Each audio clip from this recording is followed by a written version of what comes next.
The Munsters is a Netflix reboot of the 1960s TV show and is directed by Rob Zombie.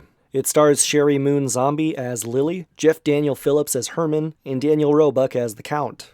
I'm not a Rob Zombie fan. I like some of his songs, but I watched House of a Thousand Corpses and part of his Halloween remake, and I said, yeah, I'm done. This is an origin story of how Herman Munster and Lily end up meeting, getting married, and eventually moving from Transylvania to California. This is not an entertaining movie. It is really boring. Even the younger kids will probably be bored by it. It is not funny.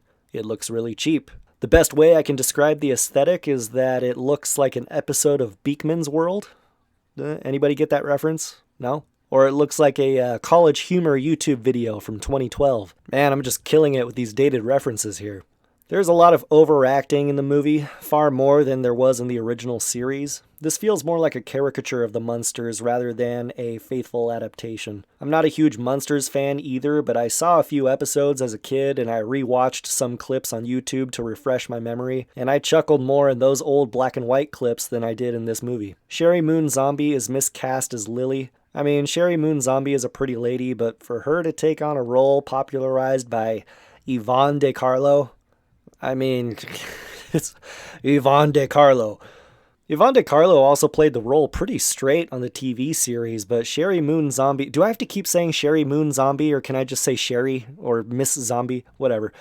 For some reason, Miss Zombie sounds like she's trying her best Mrs. Cartman impression from South Park. Oh, it's time for bed, my little poopsikins. Jeff Daniel Phillips, I've never heard of the guy until this movie, but as Herman Munster, he's probably the most likable of the bunch, but he still doesn't make a good Herman. He makes the odd choice of spending a lot of the movie cracking his voice like a teenager. I can't believe we have to leave Transylvania. I'm not sure where they got that from. I don't see that in the TV series. There's also some random adult humor in here that was kind of uncomfortable. It's not too crazy, but it's nothing you would see in the TV show. For example, their servant says, Lord Grimsby says he needs a new pool boy. And Grandpa replies, trust me, Lord Grimsby doesn't have a pool. Well, then why would he say he needs a pool boy?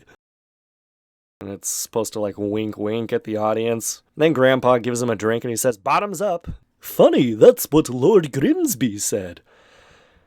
Yeah. Thankfully, that's as bad as the adult humor gets, but it still feels out of place. Don't watch The Munsters on Netflix. Even if you try to hate watch it, you'll probably end up falling asleep.